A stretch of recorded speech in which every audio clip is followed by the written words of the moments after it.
Hello, welcome to the Medical Relationship Amazon channel. So today we are going to continue with our human anatomy and physiology lectures. So today we are going to talk about connective tissue. Okay. So some objectives, of course, at the end of this lecture, students should be able to, of course, describe the general features of connective tissue or the structure, location, and function of various types of connective tissue. Okay. So starting with the definition of connective tissue. So connective tissue, abbreviated as CT, are groups of tissues which connects or binds other tissues in the body. So that's the definition. Okay. Then it is connective tissue is responsible for providing and maintaining the form in the body. Then characteristics of connective tissue, we can have they are predominantly intercellular material, or they make up the matrix. Then the cells widely spaced. Okay, the cells inside the connective tissue are widely spaced. Then in terms of development, they are mesodermal and of course neural crest as well. Then blood vessels are of a few supply on connective tissue. Then classification can be classified based on matrix, based on the cells or fibers. So that's about connective tissue characteristics. Then in general functions, they provide the matrix that serve to connect and bind the cells and organs. Also give mechanical support to the body. The storage of fat and certain minerals like calcium in the bones. And then of course there's the exchange of metabolites between blood and tissues. Then there's a significant role in the repair and healing of wounds. Then for protection against infection as well. So these are some of the general functions. Okay, then composition of connective tissue. So of course connective tissue can be comprised of cells. We have also connective tissue fibers, then you have the ground substance. So there's the connective tissue cells, there are connective tissue fibers, and the ground substance. So then, unlike the other tissues such as epithelia, muscle, and nerve, which are formed mainly by cells, the major constituent over the connective tissue is the extracellular matrix. Then the extracellular matrices consist of different combinations of protein fibers, such as collagen, reticular, and elastic fibers, and of course, ground substance. These are the extracellular combination of the extracellular matrices. Then cells are the most important components in some connective tissues, whereas fibers are the most important component in other connective types and tissue types. Okay, so what are the components of the connective tissue in details now? So starting with fibers. So fibers have an elongated structure formed from proteins that polymerize after secretion from fibroblasts. Then there are three main types, include we have collagen fibers, reticular fibers, and the elastic fibers. So collagen and reticular fibers are formed by proteins of collagen family, while elastic fibers are formed by protein elastin. So they are distributed unequally among different types of connective tissues. Okay. Then the connective fibers are predominantly composed of collagen and constitute tendons, aponeurosis, capsules of organs, and membranes that develop the central nervous system, which are known as the meninges. They also make up the trabecular and os inside the several organs, forming the most resistant component of the stroma or supporting tissue over organs. So then you have collagen fibers. So we've talked about the introduction on fibers. So since we said there are types of collagen fibers, there are types of fibers.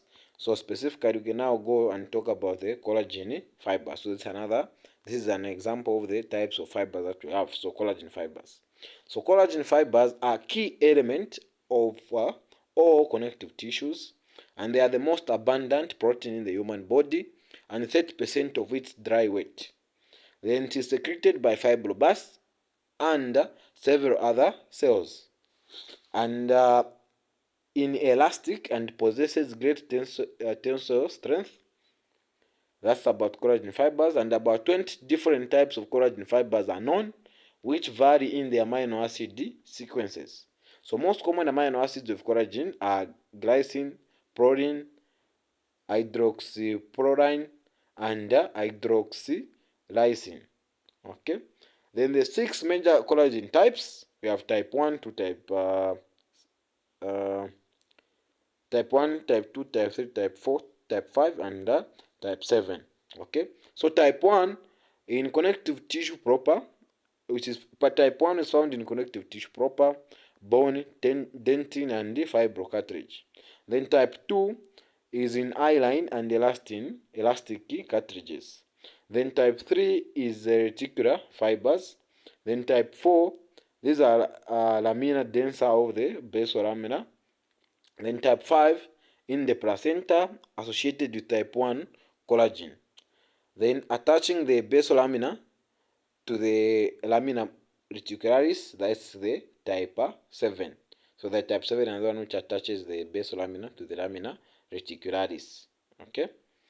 Then we're done with the collagen fibers. We can now talk about reticular fibers. So reticular fibers consist mainly of collagen type 3 and are extremely thin with a diameter between 0.5 and 2 millimeters, and they form an extensive network in certain organs. So because of their affinity for silver salts, these fibers are called agyrophilic. Okay. So meaning agyro means silver, then philein meaning to love, so meaning silver loving. Okay. They are due to their affinity for silver salts. Okay. Then the reticular fibers are particularly abundant in smooth muscles, endoneurium, and the framework of hematopoietic or hematopoietic organs such as the spleen, lymph nodes, red bone marrow, and constitute a network around the cells of parenchyma organs such as the liver, endocrine glands as well. Then because reticular fibers have small diameter and are loosely packed, they create a flexible network in organs that are subjected to changes in form or volume, such as the arteries, spleen, liver, uterus, and intestinal muscle layers. Okay, that's about the reticular fibers. So we now go to elastic fibers. So elastic fibers are composed of elastin and microfibrils. Okay, so fibers are highly elastic and may be stretched up to 150% of their resting length without breaking. So elasticity is due to the protein elastin, and their stability is due to the presence of microfibrils. Okay. Then elastin is an amorphous material whose main amino acid components are glycine and proline. Then additionally, elastin is rich in lysine, the amino acid responsible for the formation of highly deformable desmosine residues that impart a high degree of elasticity to these fibers. Okay. Then elastic fibers are found in organs subjected to bending and stretching. So are also found in all of the large blood vessels, especially arteries. Then they stain poorly white with H&E and stain darkly in ocene. Okay, so that's about the elastic fibers. Okay, so we now go to the ground substance. So the ground substance is a highly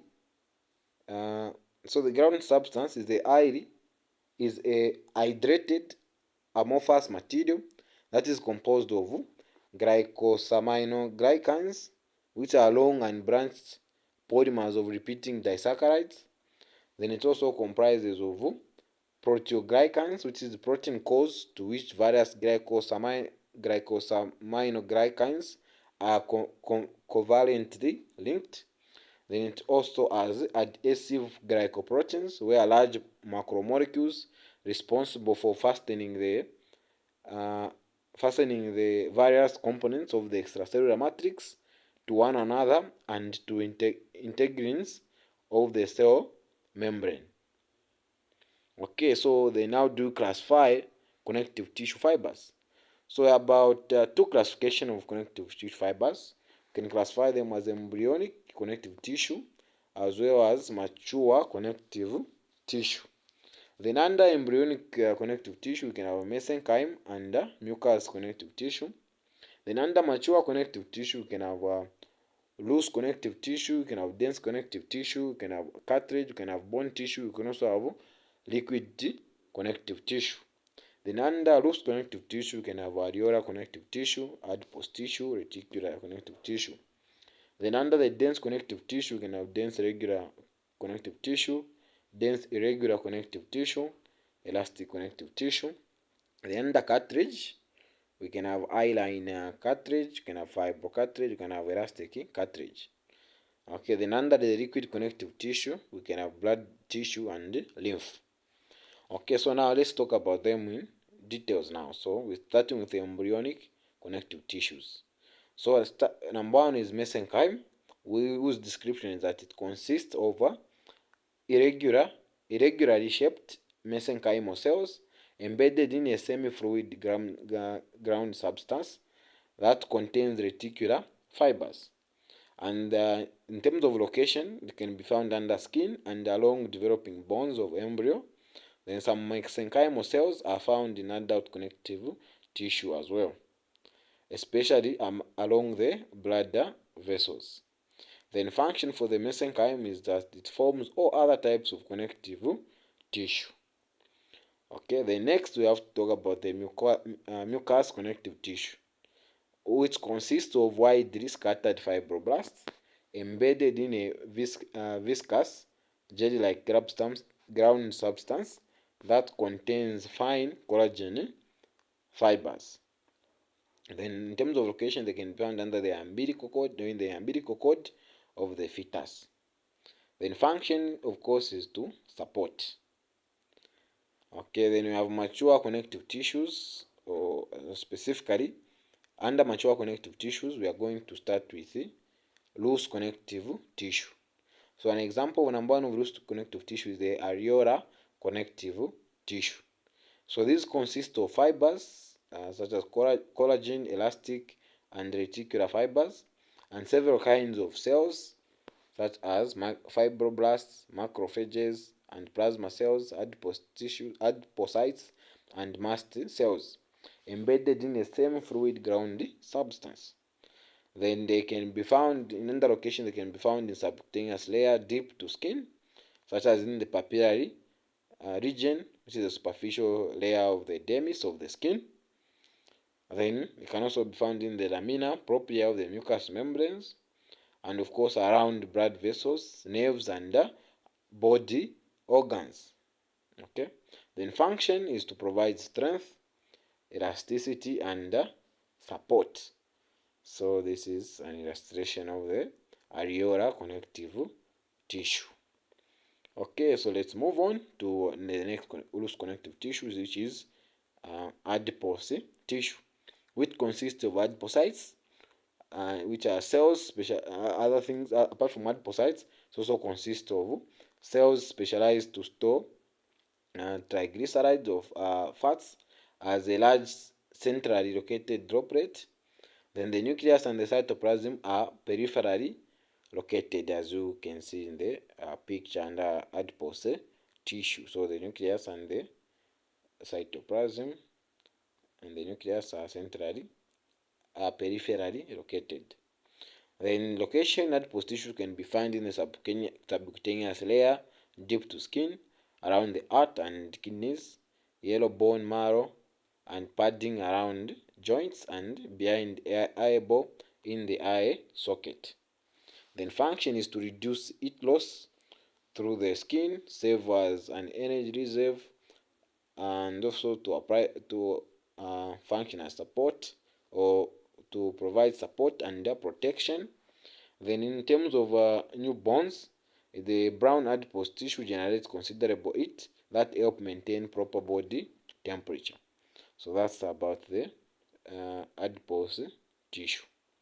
Then another type of loose connective tissue is the reticular connective tissue, which is a network of interlacing reticular fibers and reticular cells, and whose location, so we have the stroma, which are the supporting framework of the liver, spleen, lymph nodes, and of course the red bone marrow, which gives rise to blood cells.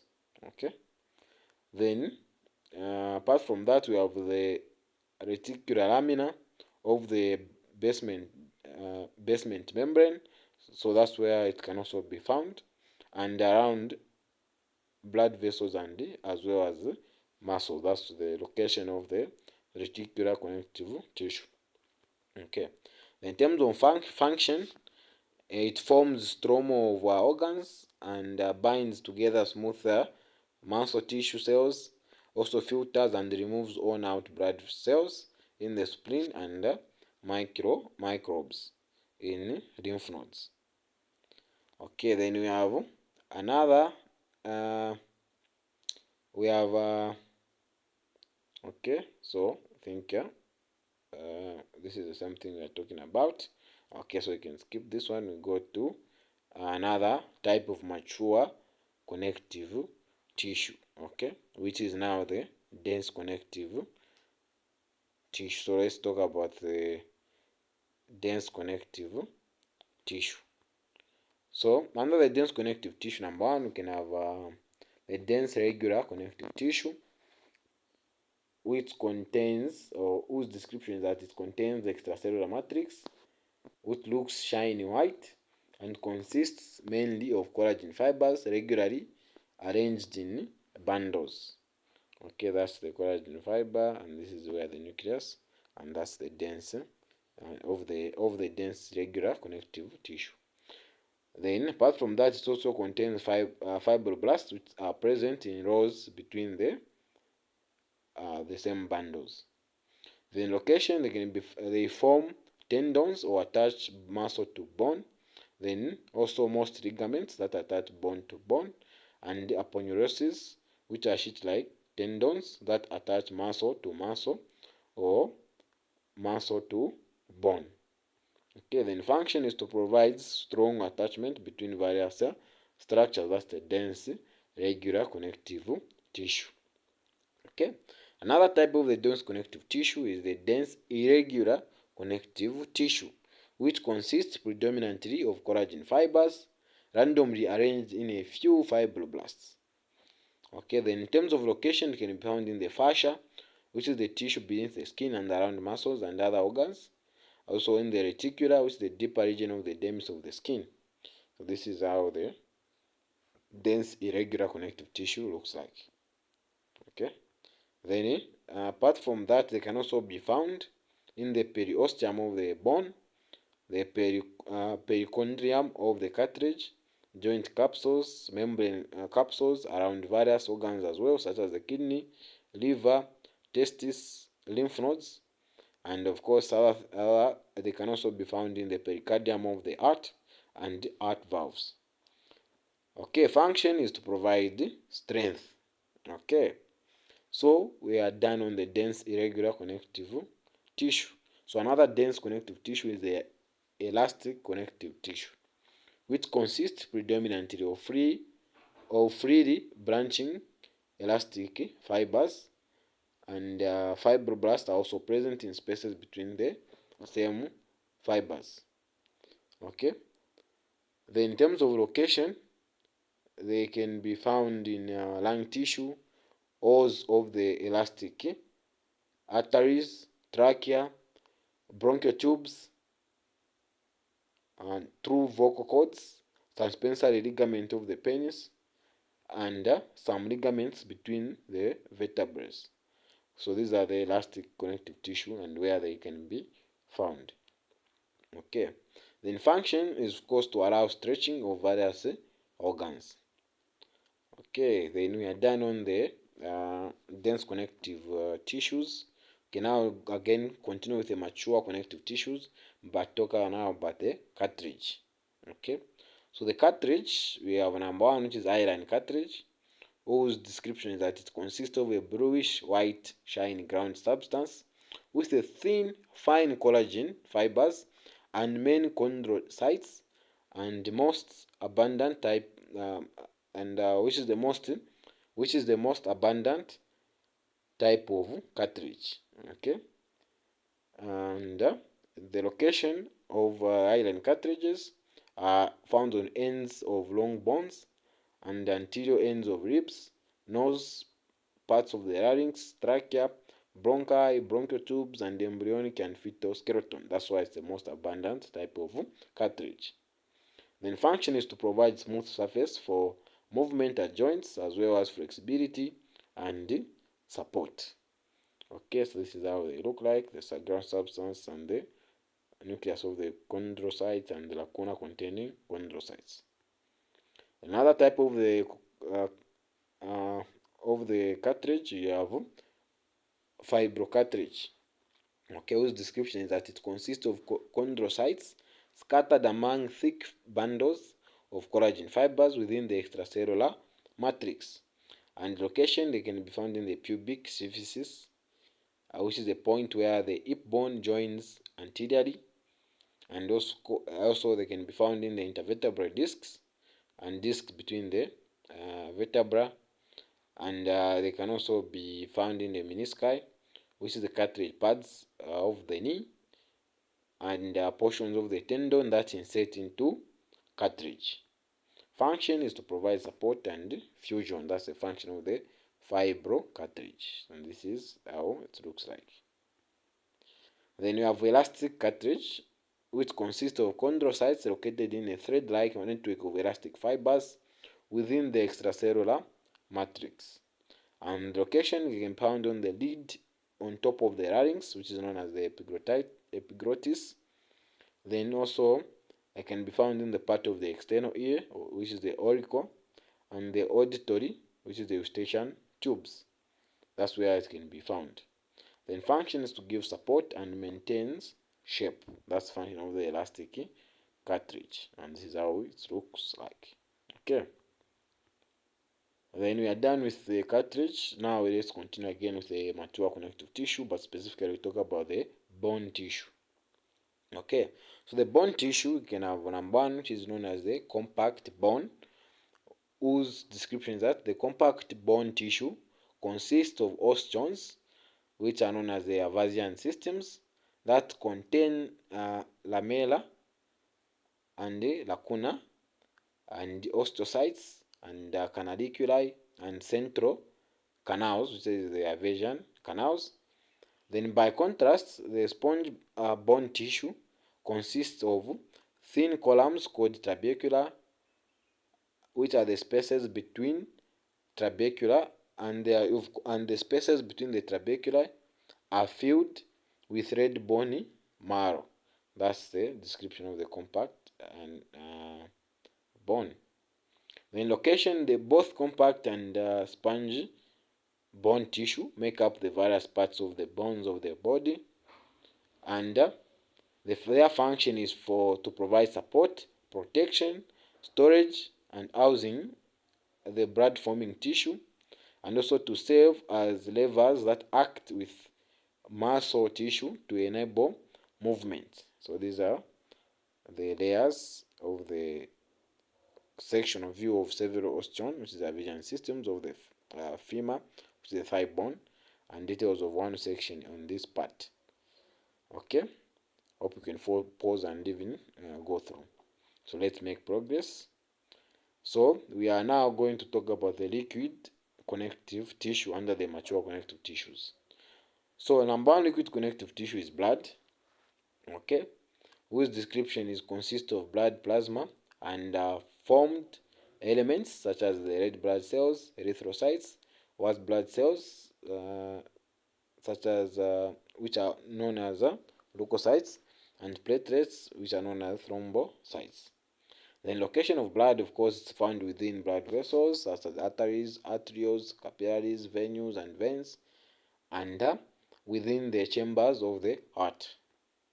Function of blood, of course, the red blood cell transports oxygen and some carbon dioxide. Then the white blood cells carry phagocytotic cells, which carries on the phagocytosis process and are involved in allergic reactions and immune system responses.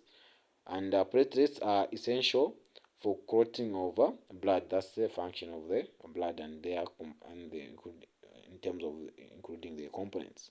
These are the components. We have red blood cells, white blood cells, plasma. Okay.